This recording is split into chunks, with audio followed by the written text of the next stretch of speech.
Welcome back to Travel Like an Coaching.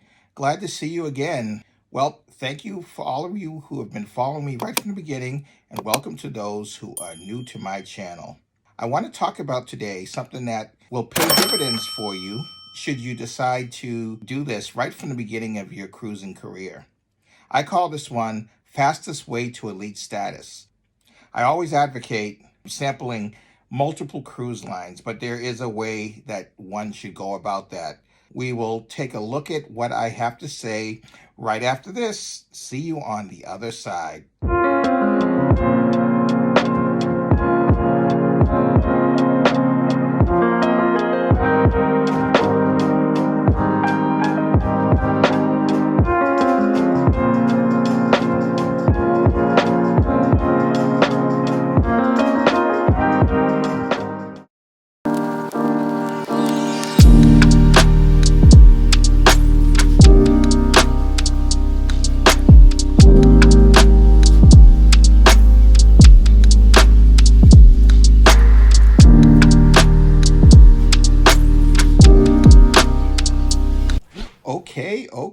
Okay. Let's begin. First of all, I want to set the context of what I'm talking about here.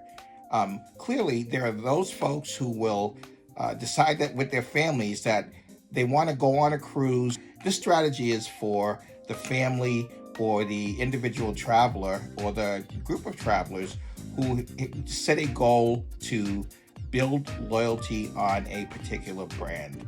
There is an advantage to having loyalty on anything you do. You get certain perks, you get certain access to things that you normally wouldn't if you were just a single cruiser or a one-time cruiser. So I want to be clear that I'm specifically talking to those who have decided cruise life is the life for them and they want to leverage all of the opportunity that they get by going through that. With that said, my first bit of advice for you to be able to fully take advantage of every opportunity for cruising is to pick a line, any line. And what I mean by that is decide early what cruise line you want to be loyal to. Starting in my cruise career, I am loyal to Royal. What that basically means is Royal Caribbean is my cruise line, and I've been loyal to them right from the beginning. And that has gained me some great opportunities to build some loyalty on their brand. Over time, this could get costly. With any of these cruise lines, there's going to be a certain amount of cruises that you have to take to get to a certain level. So one example is on Royal Caribbean, I set my sights on becoming a Diamond Plus. There will be those cruise lines that will be very straightforward in the sense that if you take a cruise for 7 days, you have 7 points. One of these cruise lines that typically do this is one like Carnival. That could be a very costly endeavor if you want to get to one of their higher statuses, like their platinum status or even their gold status. That's not to say that it's not worth doing that, because it certainly is, and I'm pursuing my higher levels on that cruise line. However, with a little knowledge up front, you begin to realize that there are some cruise lines that allow you to get to the higher statuses quicker or with more points, especially now during the situation with this global virus. Cruise lines and cruise companies are trying everything in their power to lure people in and get them to commit to their brand and to take cruising on as a way of a family vacation. And the way they're doing this is they're promising multiple points. So for example, a 7-day cruise, normally that would be 7 points, is now 14 points or 21 points. Or the type of cabin that you purchase on their brand, in this example, Royal Caribbean, will get you more points. So very quickly, you can rack those numbers up by just understanding what cruise line you're on, the ins and outs of their programs, and how to get more points for a particular sail. My last cruise started from Miami. Because of my status and the room type that I chose, I also got more points for that. On top of the fact that I was a solo traveler, and this is one of the biggest things I love about Royal Caribbean, if you're a solo traveler, you get points for two people, or double points, because obviously they don't give you a discount on the cost of your cruise line ticket unless you specifically went for a single cabin. I didn't do that, so I paid full fare for my cabin, and therefore I got the double points. Most cruise lines don't do that, so this is another reason why I prefer Royal Caribbean over many of the other ones. Basically, if you go on a 7-day cruise on Carnival or Norwegian or Princess or MSC, name all the other ones, 1 day is equal to 1 point. On Royal, you're able to rack more of those up, which I love. On top of that, Royal Caribbean was running a special where if you booked a cruise, any cruise between July and the end of the year in 2021, that they will double your points. So think about that. For one cruise, I was able to get 28 points going towards future status, higher elite status in my Royal Caribbean program. Now that's good because I'm already at Diamond Plus status, and if you want to see any of these statuses, please just refer to the websites of the cruise. They have a matrix of all of the loyalty point statuses and how many points you need to get there. But Diamond Plus is pretty high up there, but I've been cruising for several years, so I'm not surprised that I was at that level. But with the 28 points on the one cruise, and I have another one set in December, that's going to be another 28 points. That's going to give me a huge chunk moving towards my very highly elite Diamond Plus, because there's a low-end Diamond Plus level and there's a higher-end Diamond Plus level. For example, you have to have over 300 points as a Diamond Plus member to get some of the higher level perks that they have in the program. And again, it's all written out. I'm not going to take the time now to walk you through that. You can easily just research that by going onto the website. The point is very clear, though, that by understanding that going in, I could set a strategy for myself to be able to properly figure out what I need to do to be able to cruise on that cruise line and get the most points possible. My second point I want to give you here is that as soon as possible, any of your younger cruisers less than 18 years old, please sign them up for their own accounts. On a lot of cruise lines, including Royal Caribbean, the minor gets the status level that the parent is up to their 18th birthday. Because of that, I was able to give both of my daughters, Eliana and Hadara, Diamond Plus status. The great thing about that is all of their cruises right from the beginning of their cruise career moving up is moving towards the pinnacle status, the higher status.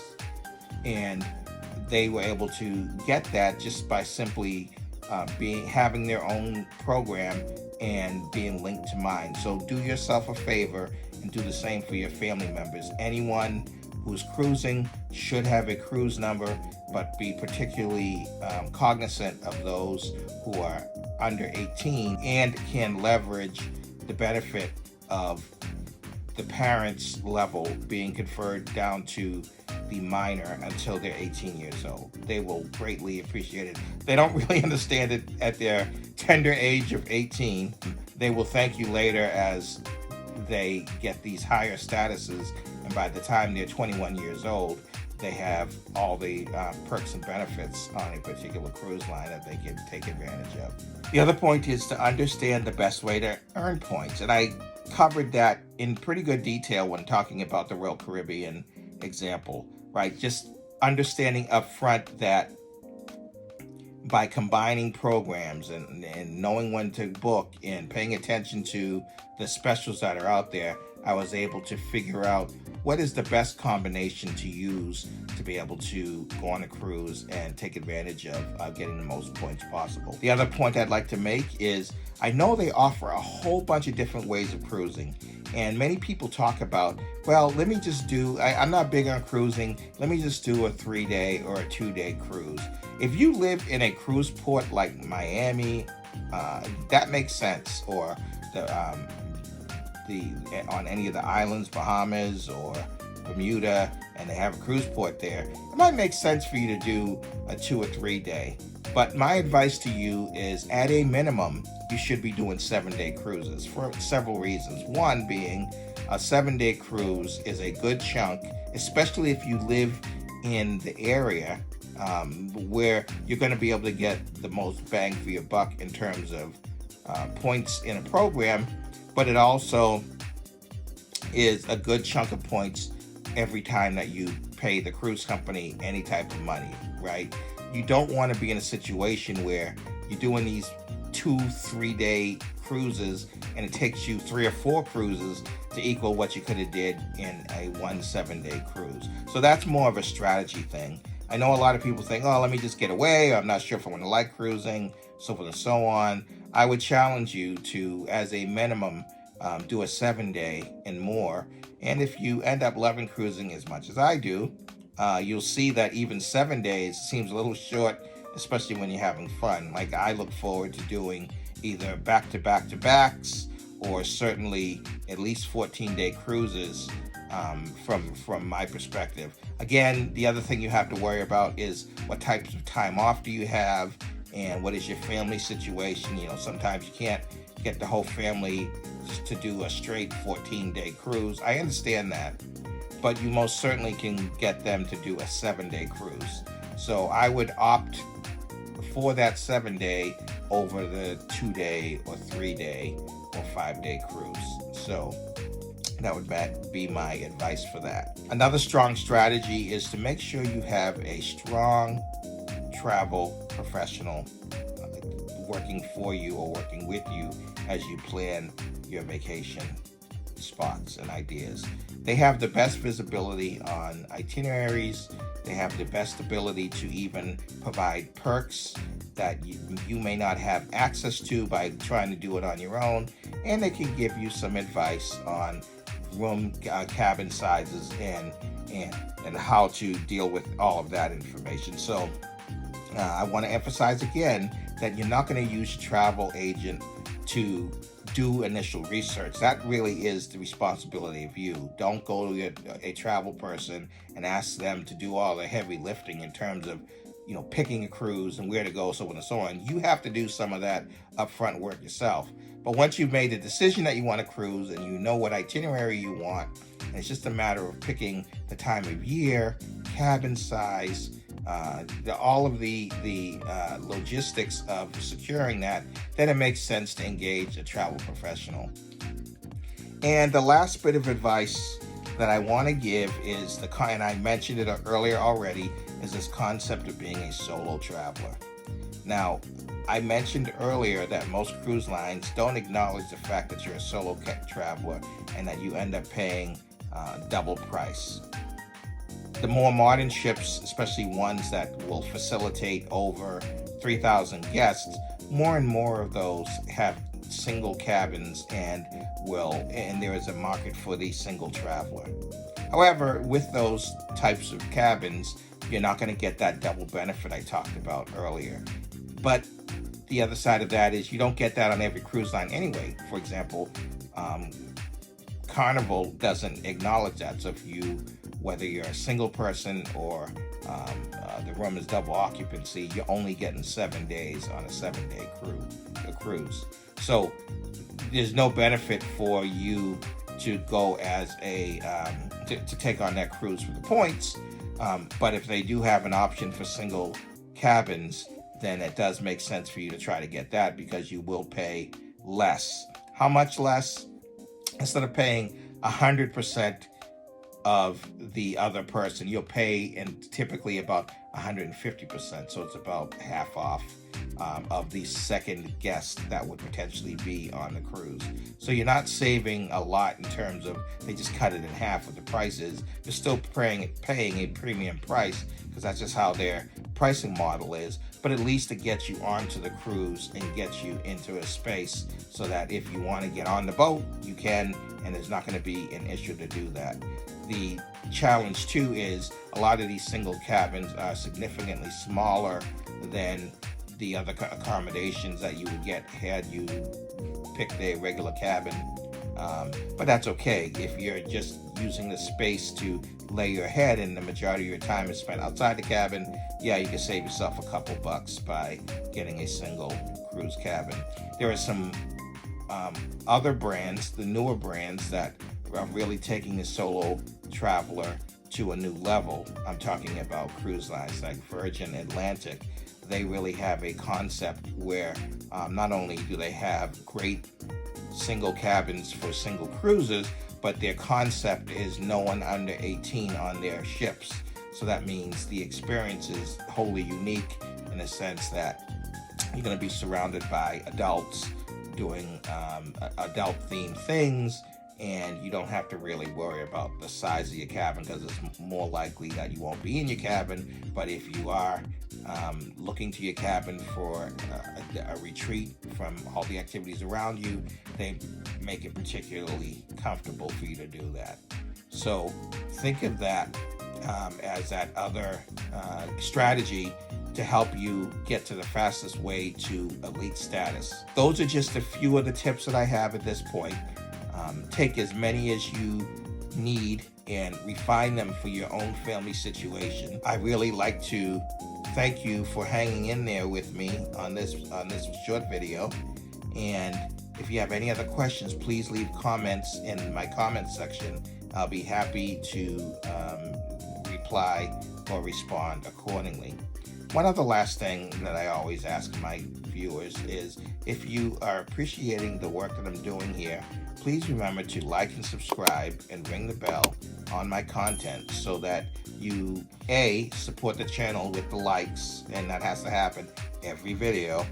And the subscribe, you just need to do once, but make sure that bell is showing the fact that you want to get all of the information. With that, thank you for joining me. I will see you in the next video. Until next time.